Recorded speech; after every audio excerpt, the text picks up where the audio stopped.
काही महिन्यांपूर्वी तुम्ही त्या कंपनीला धमकी देता, तुला परवानगी नसताना तरी सुद्धा तू सर्व्हिसेस या महाराष्ट्रामध्ये देतोच कसं, असं तिथं विचारण्यात आलं.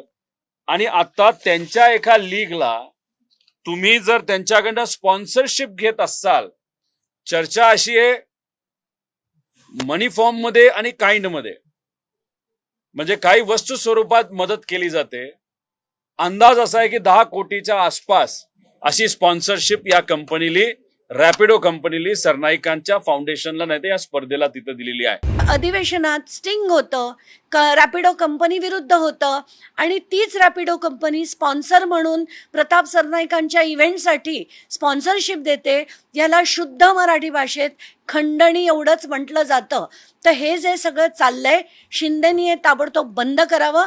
एकानंतर एक त्यांच्या मंत्र्यांचे सगळे प्रताप, हे प्रताप सरनाईकांचे प्रताप पण आता बाहेर येताना दिसत आहेत.